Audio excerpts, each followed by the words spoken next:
ನಮಸ್ಕಾರಗಳು. ನಾನು ನಜೀರ್ ಅಹಮದ್ ಚೋರ್ಗಸ್ತಿ, DMS ನ್ಯೂಸ್ಗೆ ಸ್ವಾಗತ. ವಿಜಯಪುರ ಜಿಲ್ಲೆಯ ಅದ್ದೂರಿಯಾಗಿ ಜರುಗಿದ ಬೀಳ್ಕೊಡುವ ಸಮಾರಂಭ ಕಾರ್ಯಕ್ರಮ. ಬಸವನ ಬಾಗೇವಾಡಿ ಉಪವಿಭಾಗದ ಡಿವೈಎಸ್ಪಿಯಾಗಿ ಬಲ್ಲಪ್ಪ ನಂದಗಾವಿ ಅವರು ವರ್ಗಾವಣೆ ಪ್ರಯುಕ್ತ ನಡೆದ ಕಾರ್ಯಕ್ರಮದಲ್ಲಿ ಊರಿನ ಮುಖಂಡರಾದಂತಹ ಈರಣ್ಣ ಪಟ್ಟಣಶೆಟ್ಟಿಯವರು ಮಾತನಾಡುತ್ತಾ, ಸಾರ್ವಜನಿಕರ ಸಮಸ್ಯೆಗಳಿಗೆ ಸ್ಪಂದಿಸಿ ಕಾನೂನು ಸುವ್ಯವಸ್ಥೆ ಕಾಪಾಡಿ ಜನರಲ್ಲಿ ಭದ್ರತೆಯ ಭರವಸೆ ಮೂಡಿಸಿದ್ದರು. ಅಧಿಕಾರದ ಜೊತೆಗೆ ಮಾನವೀಯತೆಯನ್ನ ಉಳಿಸಿಕೊಂಡ ನಿಮ್ಮ ನಡೆ ಜನರ ಹೃದಯ ಗೆದ್ದಿದೆ ಅಂತ ಹೇಳಿದ್ರು. ಹಲವಾರು ಸಂಘಟನೆಯ ಮುಖಂಡರು ಮಾತನಾಡುತ್ತಾ, ಬಲ್ಲಪ್ಪ ನಂದಗಾವಿ ಅವರು ವರ್ಗಾವಣೆಯಾಗುತ್ತಿರುವ ಸುದ್ದಿ ಕೇಳಿ ಮನಸ್ಸಿಗೆ ಬೇಸರವಾದರೂ ನಿಮ್ಮ ಮುಂದಿನ ಹುದ್ದೆಯಲ್ಲಿ ಇದೇ ಪ್ರಾಮಾಣಿಕತೆ ಮತ್ತು ಜನಸೇವೆ ಮೂಲಕ ಇನ್ನಷ್ಟು ಹೆಸರು ಮಾಡಲಿ ಎಂಬ ಆರೈಕೆ ನಮ್ಮದು. ಇದೇ ಸಮಯದಲ್ಲಿ ಯಮನಪ್ಪ ಸೋಮನಕಟ್ಟಿ, ಉಮೇಶ್ ಕೌಲಗಿ ಬರುತು, ಅರ್ಗವಾಲ್ ಸಂಗಮೇಶ್ ಓಲೇಕರ್, ಅರವಿಂದ್ ಸಾಲೊಡಗಿ, ಅಶೋಕ್ ಚಲವಾದಿ, ಉಪವಿಭಾಗದ ಪೊಲೀಸ್ ಅಧಿಕಾರಿಗಳು, ಊರಿನ ಮುಖಂಡರು, ಹಲವಾರು ಸಂಘಟನೆಯ ಕಾರ್ಯಕರ್ತರು ಉಪಸ್ಥಿತರಿದ್ದರು. ವರದಿ ಬಂದೆ ನವಾಜ್ ಕೊಳ್ಳ್ಯಾಳ್.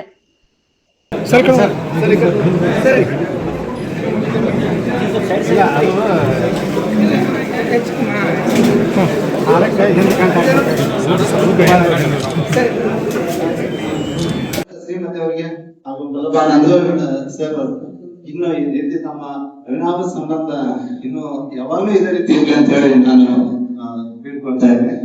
ಅದೇ ರೀತಿಯಾಗಿ ಕರ್ತವ್ಯದ ಸಮಯದಲ್ಲಿ ಬಲ್ಲಪ್ಪ ನಂದಗಾವಿ ಸರ್ ಅವರಿಗೆ ನಾವು ಹೇಳೋದು ಏನೂ ಇಲ್ಲ.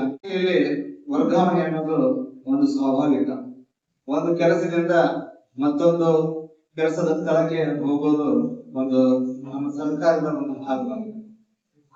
ಒಂದು ಸ್ಥಳದಿಂದ ಮತ್ತೊಂದು ಸ್ಥಳಕ್ಕೆ ಹೋಗುವಾಗ ಒಂದು ಸಂತೋಷನೂ ಆಗ್ತೈತಿ, ಒಂದು ದುಃಖನೂ ಆಗ್ತೈತಿ.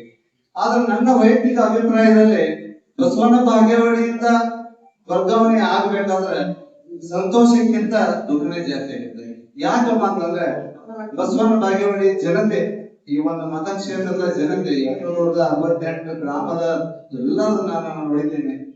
PSI ಕೆಲಸ ಮಾಡಿದ್ದೇನೆ. ನಾನು ಕಡೆ ಹೋಗಿ ನಾನು ಎಲ್ಲರೂ ಮಾತಾಡ್ಸದ ಇಲ್ಲಿ ಅಂತ ಜನ ನಮ್ಮ ಕರ್ನಾಟಕದಲ್ಲಿ ಎಲ್ಲೂ ಸಿಗ್ಲಿಕ್ಕಿಲ್ಲ.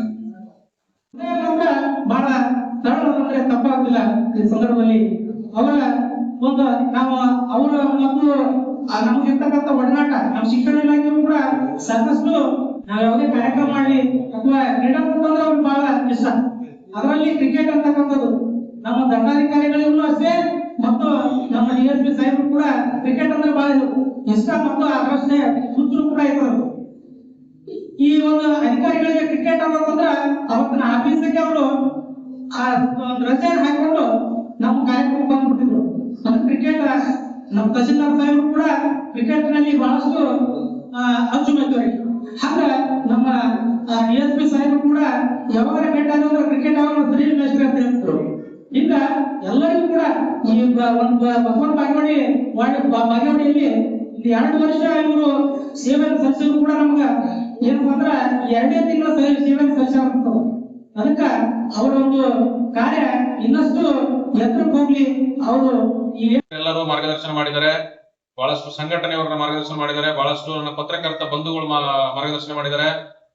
ನನ್ನ ಅಧಿಕಾರಿಗಳು ಮಾರ್ಗದರ್ಶನ ಮಾಡಿದ್ದಾರೆ. ಆಮೇಲೆ ನಾನು ಅದೊಂದು ಹೇಳ್ತೀನಿ ಎಲ್ಲರಿಗೂ, ಇವನ್ನ ಸಾರ್ವಜನಿಕರಿಗೂ ಹೇಳ್ತೀನಿ, ನಾನು ಯಾವತ್ತೂ ನಾವು ನಿಮ್ಮೆಲ್ಲರಿಗಿಂತ ನನಗೆ ಅನುಭವ ಕಡಿಮೆ ಐತಿ, ವಯಸ್ಸು ಕಡಿಮೆ ಐತಿ. 35 ಅಲ್ರಿ, ನಾನು 31 ಈಗ. ಸೊ ಆದ್ರೂ ಒಂದು ಮಾತು ಹೇಳಕ್ ಇಷ್ಟಪಡ್ತೀನಿ ಅಂದ್ರೆ, ನಾವು ಯಾವತ್ತೂ ನನಗೆ ಇದು ಗೊತ್ತೈತಿ ಅಂತ ಗಮಂಡಿ ಆಗ್ಬಾರ್ದು, ಅಥವಾ ನನಗೆ ಎಲ್ಲಾ ಗೊತ್ತೈತಿ ಅಂತ ಗಮಂಡಿ ಆಗ್ಬಾರ್ದು. ನನಗೆ ಏನೋ ಗೊತ್ತಿಲ್ಲ ಇದು ಅಂತ ತಿಳ್ಕೊಳಕ್ ಯಾವಾಗ ಹೋಗ್ತೀನಲ್ಲ ನಾನು ಜಾಸ್ತಿ ತಿಳ್ಕೊತೀನಿ. ಅದೇ ರೀತಿ ನನಗ ಏನ್ ಮಾಡ್ಬೇಕು ಅನ್ನೋದು ಗೊತ್ತೈತಿ ಅನ್ನೋದು ಬೇಡ. ನಮ್ ಸುತ್ತಮುತ್ತಿರೋರು 4 ಮಂದಿ ಕೇಳೋಣ, ಒಳ್ಳೆ ಕೆಲಸಗಳು ಮಾಡೋಣ.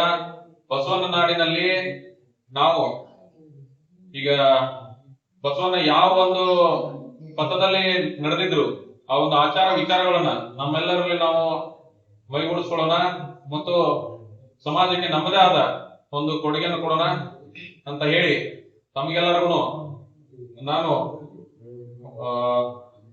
ಧನ್ಯವಾದಗಳನ್ನ ತಿಳಿಸಿ, 2 ವರ್ಷ ಡ್ಯೂಟಿ ಮಾಡಿದ ಮೇಲೆ ನಾ ಈಗ ಈ ಪ್ಲೇಸ್ ಅಲ್ಲಿ ನಿಂತ್ಕೊಂಡು ಆಸ್ ಎ ಡಿವೈಎಸ್ಪಿ ಬಸವನ ಬಾಗೇವಾಡಿಗೆ ಇನ್ನೂ ಚಾರ್ಜ್ ಕೊಡ್ತೀನಿ ಸದ್ಯ ಹಾಗೆ ಹೇಳ್ತೀನಿ. ಬಸವನ ಬಾಗೇವಾಡಿ ನಮ್ದು ಒಂದೇ ಇಲಾಖೆ ಅಲ್ಲ, ಬಸವನ ಬಾಗೇವಾಡಿಯಲ್ಲಿ ಇರುವಂತ ಎಲ್ಲಾ ಜನರ ಮೇಲೆ ಬಸವಣ್ಣನ ಏನು ಒಂದು ಗುಣಗಳದಾವಲ್ಲ ಆ ಜನರಲ್ಲಿ ಇಲ್ಲಿ ಹಾಸು ಹೊಕ್ಕಾಗ್ಯಾವೆ. ಇಲ್ಲಿ ಕೆಲಸ ಮಾಡ್ಬೇಕಂದ್ರೆ ನಮ್ಮ ಸಿಬ್ಬಂದಿಗಳಿಗಾಗಿ ಆಫೀಸರ್ಸ್ಗೆಲ್ಲ ಹೇಳ್ತೀನಿ ನಾನು, ಇಲ್ಲಿ ಕೆಲಸ ಮಾಡಿದೀವಿ ಅಂದ್ರ ನಮಗೆ ಮುಂದೆ 4-5 ಪೋಸ್ಟಿಂಗ್ ದೇವ್ರು ಎಷ್ಟು ಪುಣ್ಯ ಕೊಡ್ಬೇಕು ಇಲ್ಲಿ ಕೊಡ್ತಾನ. ವಿಷಯ ಹೇಳಿದ್ರು ಆಯ್ತು, ಯಾವುದೇ ವಿಷಯ ಹೇಳಿದ್ರು ಕುಲಂಕುಷವಾಗಿ ವಿಚಾರ ಮಾಡದೆ ಆ ಕೆಲಸವನ್ನು ಮಾಡ್ತಿದ್ರು ಅವರು. ಪುಟಕನೆ ಐಸಿ ಅಣ್ಣವ್ರು ಹೇಳ್ಯಾರಂದ್ರೆ ಬಡಿಗೆ ತಗೊಳ್ಳಂತ ಕೆಲಸ ಮಾಡ್ತಿದ್ರು. ಐಸಿ ಅಣ್ಣವ್ರು ಹೇಳ್ಯಾರಂದ್ರೆ ಅದನ್ನ ಕುಲಂಕುಷವಾಗಿ ವಿಚಾರ ಮಾಡಿ ಮುಂದಿನ ಕೆಲಸಕ್ಕೆ ಹಾಕುವಂತ ಕೆಲಸ ನಂದಗಾವಿ ಅವರು ಮಾಡಿದ್ದಾರೆ. ಅವ್ರು ನಾವು ಸ್ಮರಿಸುವಂತ ವಿಚಾರದಲ್ಲಿ ಈಗಿದ್ದಂತ ಎಲ್ಲ ಸಹೋದರರು ಇವತ್ತೇನು ಒಂದು ಅವ್ರ ಮೇಲೆ ಆತ್ಮವಿಶ್ವಾಸ ಇಟ್ಕೊಂಡು ಬಂದು ಅವ್ರು ಬಿಳ್ಕೊಡೋ ಸಮಾರಂಭಕ್ಕೆ ತಾವೆಲ್ಲ ಬಂದಂತ ಎಲ್ಲರಿಗೂ ವಂದನೆಗಳನ್ನು ಅರ್ಪಿಸಿ, ಸನ್ಮಾನ್ಯ ನಂದಗಾವಿ ಅವರು ಬಸವನ ಬಾಗೇವಾಡಿಯಿಂದ ಬಾಲ್ಕಿಗೆ ಹೋಗುವಂತ ಸಮಯದಲ್ಲಿ ಅವರಿಗೆ ಆರೈಕೆಯನ್ನು ಮಾಡಿ ಅಣ್ಣ ಬಸವಣ್ಣನ ಆಶೀರ್ವಾದ ಸದಾ ಇರಲಿ. ಬಸವನ ಬಾಗೇವಾಡಿ ಎಲ್ಲಿ ಅಣ್ಣ ಬಸವಣ್ಣನ ದರ್ಶನಕ್ಕೆ ಬರಲಿ ಅನ್ನಂತ ಮಾತನ್ನ ಹೇಳಿ ನಾನು 2 ಮಾತುಗಳನ್ನು